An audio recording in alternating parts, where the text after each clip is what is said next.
I'm Chef Gabe, and this is Under the Hood.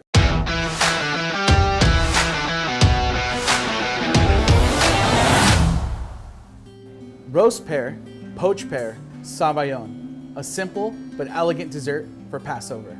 Let's talk about our pears. The first pear is our Bosc pear, which is the perfect pear for poaching. Another pear we're gonna poach is the secco pear. It's great for plating because it's small, it's cute, and it's easy to handle. Our last and final pear is the diaju, which is great for baking. This is the one we're going to roast.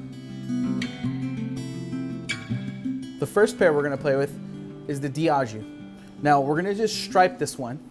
We're gonna cut it in half. We're gonna core it and take the stem out. We're gonna place these pears face down on the sheet pan, and we're gonna roast them in the oven at 400 degrees for 20 to 35 minutes. Our pears are roasted, cooled, and as you can see, they're nice and caramelized. Let's make our poaching liquid.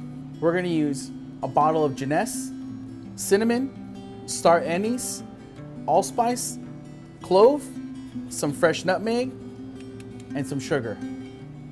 While our poaching liquid is coming to temperature, we're gonna peel our pears. To keep your fruit below the water level, you put a smaller lid inside the pot, and you cover it with a large lid.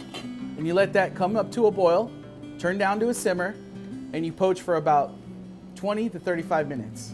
Now that the pears are cooked and cooled, we're gonna take them out and reduce the liquid. Now it's time for the Sabayon.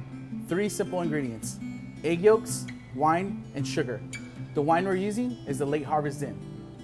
To cook the Sabayon, you need a bain-marie, which is a pot of not so much boiling water, very simple, not too hot, a bowl, and a whisk.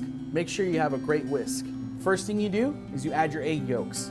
We're using 8 egg yolks, 1/4 cup of wine, and we're gonna start whisking. You wanna make sure that your flame is never too hot so it burns the side of the bowl and it cooks the eggs like scrambled eggs. You want it to be a nice, steady, smooth heat. While the eggs are mixing with the wine, you're gonna add your sugar slowly. Half the amount whisk in, and the half will whisk in later. The whole goal is to create an emulsification by whisking air into the eggs. And you're cooking the eggs gradually and slowly. Let's add the rest of the sugar. 8 to 10 minutes later, you should be getting a nice thick consistency. You can see this trail of 8. Now let's bring it all together. We're gonna garnish this dessert with some toasted almonds and some sponge cake. Now in Passover, you can get any little sponge cake, store-bought, and kick it up. We're gonna slice our large pear. We're gonna cut up our roasted pear. Let's plate. We took some of the poaching liquid and reduced it and made a syrup. There you go. Roast pear, poached pear, Sabayon. Enjoy.